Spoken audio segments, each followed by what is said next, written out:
आज supreme court ने भी ये कह दिया कि जम्मू कश्मीर से आर्टिकल 370 हटाने का मोदी का फैसला सही था। सुप्रीम कोर्ट के फैसले पर कांग्रेस पार्टी ने सवाल उठाने शुरू कर दिए हैं, जिसके बाद कांग्रेस और सारे विरोधियों को अमित शाह ने संसद में जवाब दिया है। सीधे सीधे ये कह दिया कि कांग्रेस को अगर 370 पर अभी भी कोई शक है तो जनता 2024 में सबक सिखा देगी। इसके बाद तो आज से नरेंद्र मोदी के वोट बढ़ने लगे हैं, क्योंकि आर्टिकल 370 पर सुप्रीम कोर्ट के फैसले की गूंज पाकिस्तान में भी सुनाई दे रही है।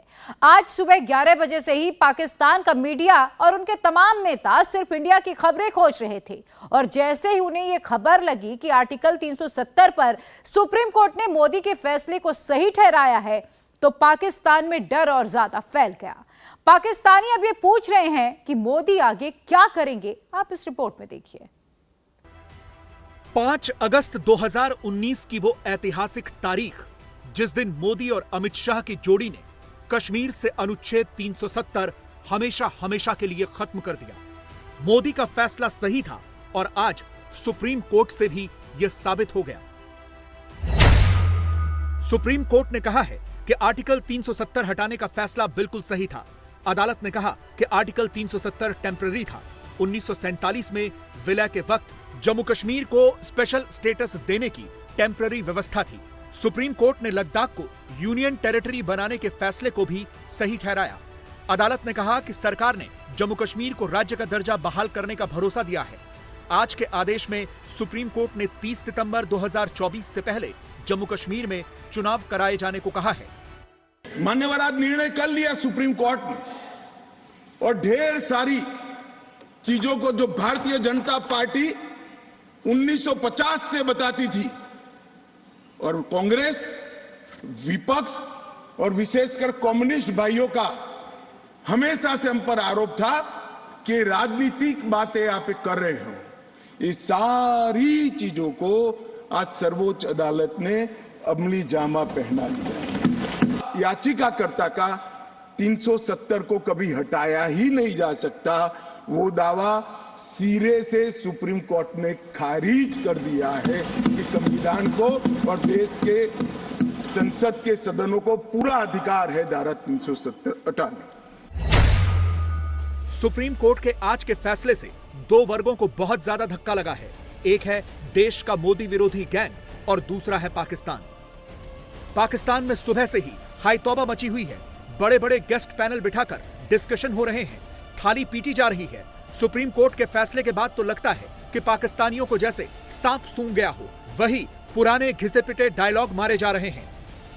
2-4 लोगों को जमा करके इस तरह से भारत के सुप्रीम कोर्ट के फैसले के खिलाफ प्रदर्शन हो रहा है, और इन प्रदर्शनों में जो दलीलें दी जा रही हैं उन्हें सुन लेंगे तो फिर हंसने के लिए किसी कॉमेडी शो को देखने की जरूरत नहीं पड़ेगी।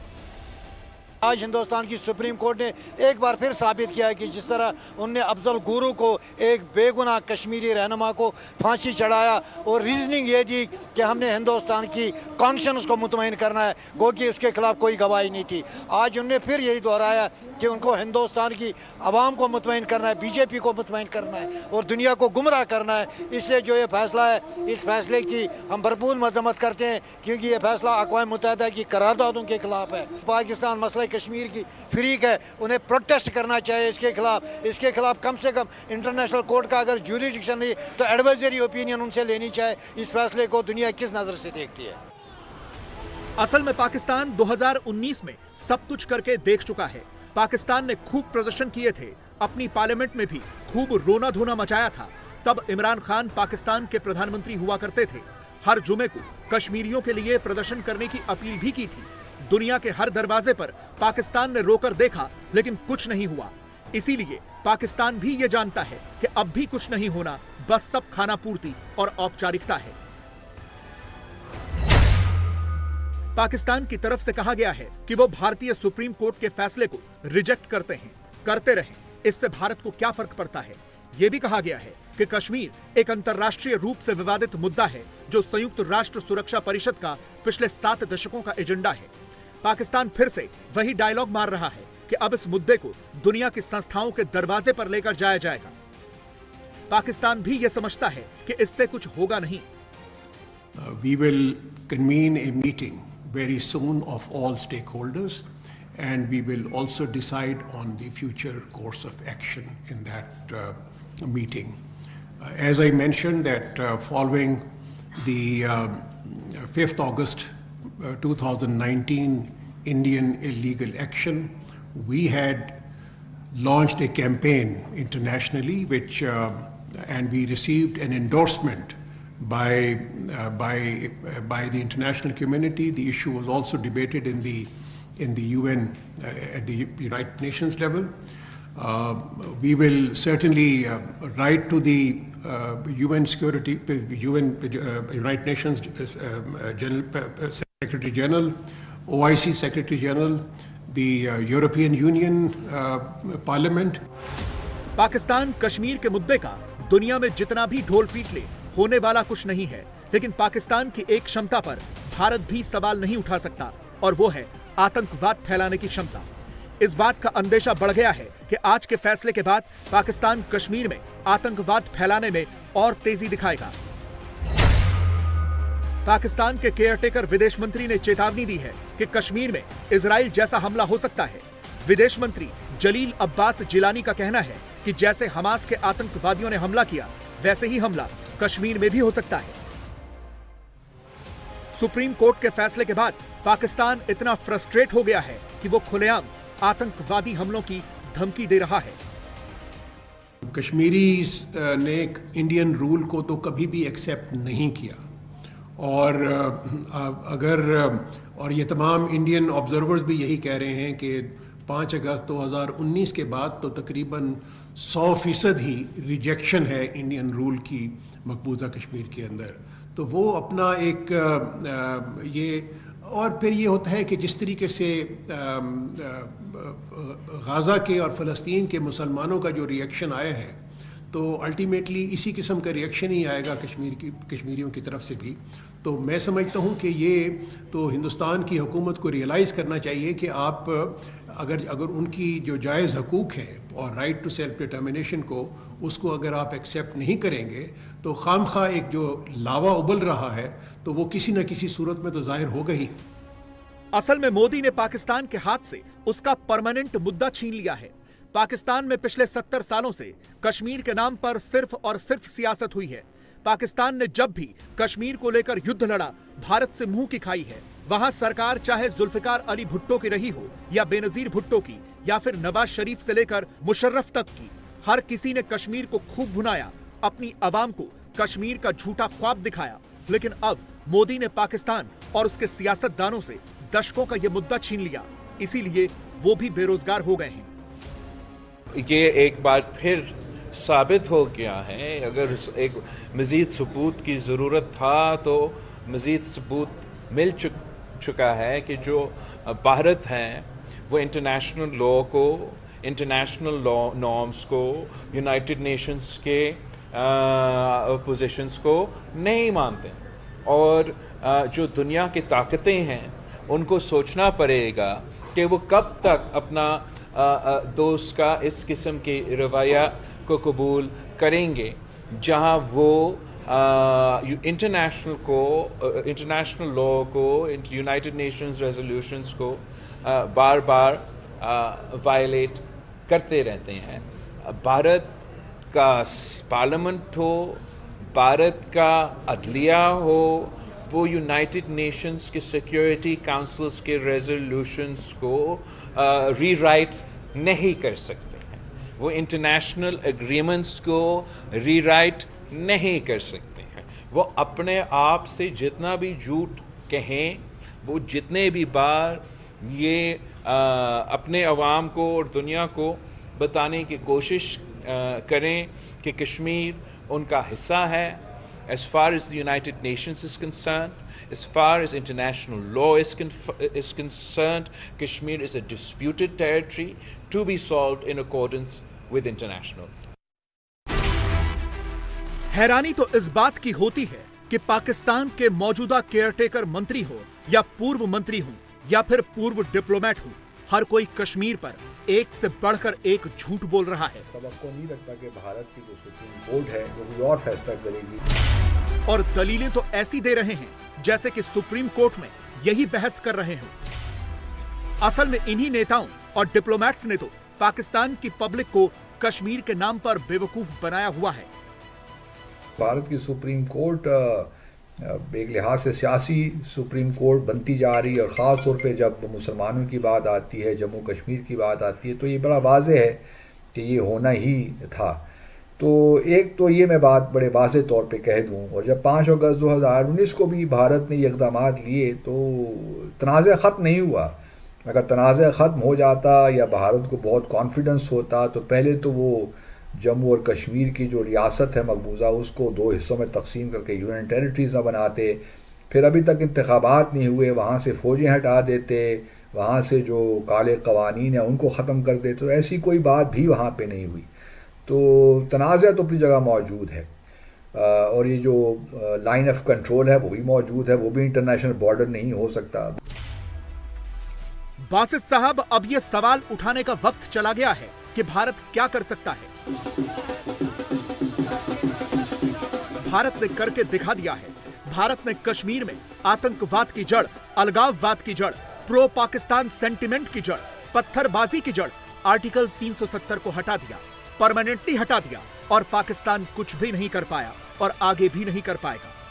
और हमने देखा कि जिस वक्त ये फैसला हुआ तो उस वक्त क्या हुआ, उसके बाद कि जनाब आप हर जुम्मे को 20 मिनट के लिए धूप में खड़े हो जाएं। तो अब आप ऐसा करें कि आप डेली बेसिस पर वो 5 घंटों के लिए धूप में खड़े होना शुरू कर दें, क्योंकि जो होना तो हो गया। उनको वैसे ही आप कुछ नहीं कर सकते थे और कुछ नहीं कर सके, तो अब तो ये जैसा मैंने कहा कि आखिरी कील उन्होंने ठोंक दिया है।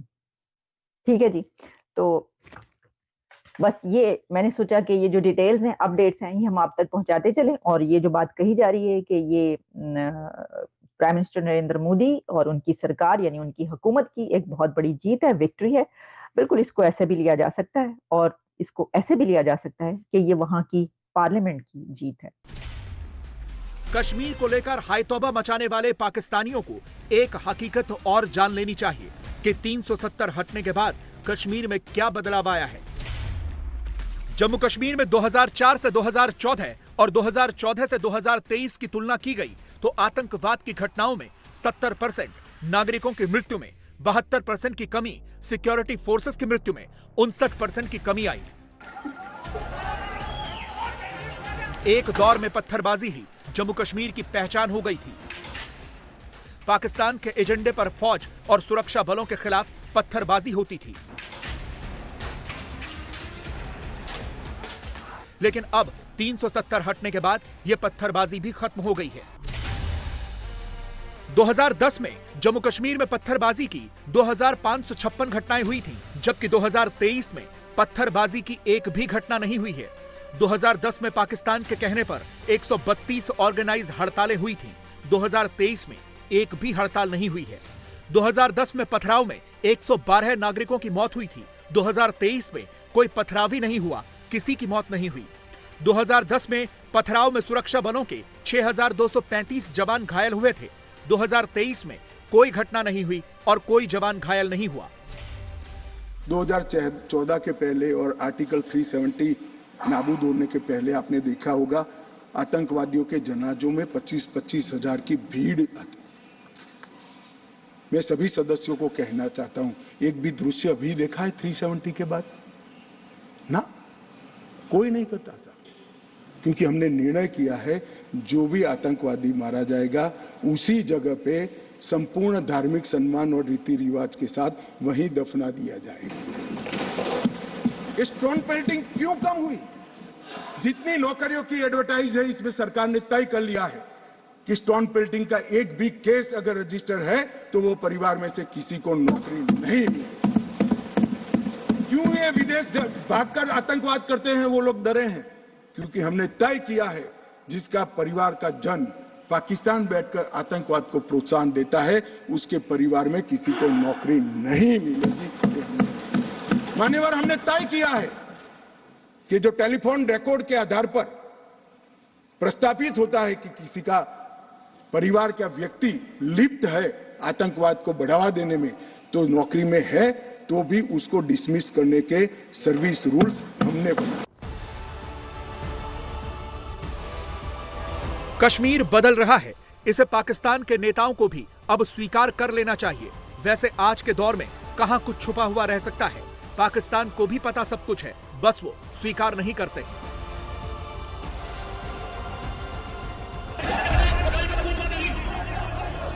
लेकिन पाक अधिकृत कश्मीर के लोग भी देख रहे हैं कि कैसे भारत के कश्मीर में तरक्की हो रही है और पाकिस्तान ने पीओके को ऐसे ही छोड़ा हुआ है। इसीलिए अब तो बस पीओके के भी इधर आने का इंतजार है।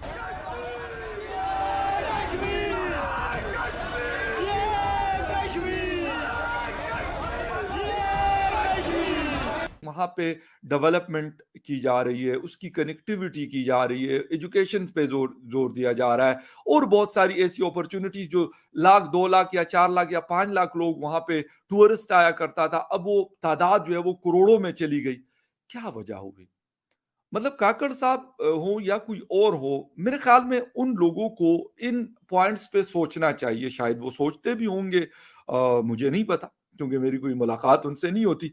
लेकिन क्या ऐसी वजह हुई कि वो सारी जो एक इंसर्जेंसी वाली सिचुएशन थी वो कंट्रोल में आई? अब हालात वो नहीं है जो आज से कुछ साल पहले हुआ करते थे। वो वहां पे अटैक्स के हवाले से बात हो या कुछ और हो, उसमें बहुत बड़ा शिफ्ट आया है।